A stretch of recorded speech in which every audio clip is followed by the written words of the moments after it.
Mafia Magazine Radio. Hello? Deja, is that you, baby?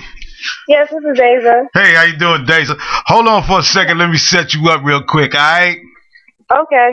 For all my listeners out there, I got the opportunity to sit down with an incredibly extraordinary, beautiful model, songwriter, book writer, entrepreneur, and she's definitely going to be a force to be reckoned with in the fashion entertainment business, and she goes by the name of DAZIA Moore. And we're going to sit down with DAZIA for a little while, man. She's going to let us know what it is to be who she is. So, DAZIA, baby, how life treating you these days? Very, very great. Very great. Yeah, that's what we want to hear. So let's get right to this. So let us know exactly where you originally from and how long you've been modeling up to this point. Okay, well, I'm originally from Bayshore, New York. And I've actually been modeling for almost 2 years now. It'll be 2 years in January. Okay, so how did the modeling thing, come about? I mean, I'm quite sure, what I'm saying, throughout your life, everybody been telling you, what I'm saying, how beautiful you are and how gorgeous you look and all of these different things. But what made you kind of want to take it to the next level as far as feeling like you can model, and then not only you can model, but you can model well and you can do this well and you can make a kind of living out of this? I would say when I first started modeling, it was back in 2011. Okay. But I had my first photo shoot done actually in 2010, like November 2010. And after that, I looked at the pictures and I was like, you know what, I think this is what I really want to do. But not only did I want to do that, since I'm an aspiring author. I'm working on a novel right now. So I looked at the modeling back then as a way for me to, use that as a tool to get into publishing my book. I basically want to use the modeling as a platform. Right. That's what I decided to do with it. Oh, okay. So throughout your life, though, it seems like you've always had this creative gene in you, and so give us a little insight on your instrument playing days when you were doing your orchestra thing and traveling through the venues of New York. Give us a little insight on that, how that all came about. Right. I've actually been playing the cello since I was a child, since I was about 7 years old. And back then, I played in many different schools. I played in Carnegie Hall, a bunch of different places in the city. So that was a great experience. I don't own a cello right now, but I still know how to play it. I'm a little rusty. I would like to purchase one soon and get back into that. Right. I'm very musically inclined. Right. A lot of people don't know that about me, but I'm very musically inclined. Right.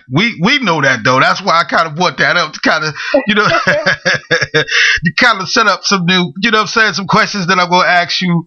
Like when you was kind of like a teenager and you was doing your thing with your music and all that, did people kind of take you serious because of how beautiful you were, or how cute you are? You know what I'm saying? Did they kind of look at you and be like, she's just another fine when she really don't got no talent, or she ain't really creative? I mean, did you ever get that in your life and you know what I'm saying, when you was coming up doing your thing? I did. I feel like I was judged before I even got a chance to start, with that. With music, with anything that I've done, it seems like people would judge me first because of how I look. Right. But, I'm not the first model. I'm not the first pretty, girl to go through that. Right. A lot of young women go through that are attractive. You get judged.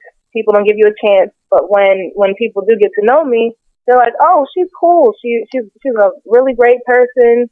Yeah. But I don't like that people would try to judge me first before they get to know me. Get to know me first. Right. And then you can judge me after that. All right. No doubt about that. So how did the songwriting thing come along? I mean, like, was your creative skills just flowing out of you to where you felt like, you know what I'm saying, you need to put this on paper? And when you started doing that, you tell me the story about your songwriting. Basically, I've always been a writer. Okay. My first passion has been writing. I've always been a poet. I think that the poetic side of me led to the songwriting. Right. I taught myself how to turn poetry into music. Mm-hmm. So that was really cool. Once I learned how to turn into music, I think I just kind of took off. Breezed past it, huh? Kind of took off from there. Right, exactly. Yeah. Yep. So what kind of songwriting do you do? I mean, like when Daisy writes a song, how would I be able to recognize this is something that Daisy did? Because of the fact, would it be, is it poetry based? Is it R&B based? I mean, what kind of songwriting is Daisy do? That's an interesting question, because a lot of songwriters these days, they have that thing, like exactly when let's say The Dream wrote a song or Neo wrote a song. You would know exactly when they wrote a song. Actually, I'm working on that. I'm working on what's going to be my signature thing, that people are going to know, okay, Daisy wrote that song. I'm still working on that. I'm still working on that. But right now, I'm just writing music, putting songs together. I would love to write music for other people. That's something that I'm really interested in doing. But right now, I'm just writing music, and then I'm gonna find my way, and learn how to create that signature thing that people know. Okay, that's Daisy that wrote that song. Right, because eventually, after you do your thing or whatever, it'll be well known that that's you're gonna actually create your own identity. You know what I'm saying? To this is Daisy, and everybody know it. You know what I'm saying? And they know. You know what I'm saying? Ain't gonna be no doubt about it that this is what she did, and this is how how she get down. So and you're writing a book also. And give us the 411 or let us know what the book is about. I mean, you ain't gotta tell us the whole thing or whatever if you're still in, in production mode or whatever the case may be. But just give us a little insight, on what actually drove you to write the different books or book that you're writing right now and what it may be all about. Well, basically, I'm writing a fiction novel. It's a story that I came up with on my own. It's different. There's action involved. There's love involved. There's suspense. I think that this book, there's so many parts of this book. Right. So many parts of this book. It's a really creative story. I just wanted something that was very different. I didn't want it to be like anything else that anybody has written before. I really wanted to be, I really wanted it to be something that I came up with my imagination, something that was out there, So I want people, when they read it, they're like, wow, this is a really good book. This is such a good book that I can actually visualize it in my mind like a movie. That was the whole purpose of me writing the book, because one day I would love for it to be a movie. Right. I would love for that to happen. Yeah, no doubt. So here's a little something somebody just hit me with just now. You know what I'm saying? I just got tweeted just now. And I hear that, first of all, let me say congratulations to you.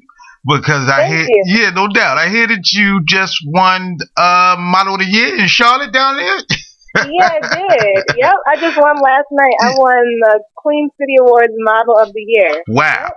Wow. Was that sounds like that's big. That was big for you. Yeah, it was big. It was pretty big. I was actually shocked when they called my name. I was actually backstage, and they were like, "Where's Daisy? Daisy, where are you?" and I was just very shocked. I didn't even have a speech prepared. I actually flew in from New York that same day just to come back to the Queen City Awards. Right. So I flew in at about 2:30, then I rushed home to get ready because the red carpet started at 5. But I didn't make it. I got there around 6 o'clock, 6:15.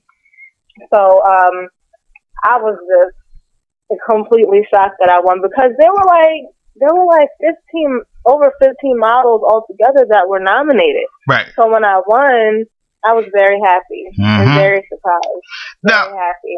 Now, here's my question. This is a question for me, and I'm kind of curious to this. Granted that you in these beauty pageants, or you in these pageants, or whatever the case may be, and of course there would be incredibly good-looking women around you. I'm curious to know, at do you ever feel intimidated by not just the beauty of these women, but you know, some of the things that these women bring with them to the table? I mean, do you feel like, well, obviously it's working, but do you feel like when you go that you can top that you on that level and you basically can kind of hang out with the best of them? I absolutely feel like that. I can rock with the best of them.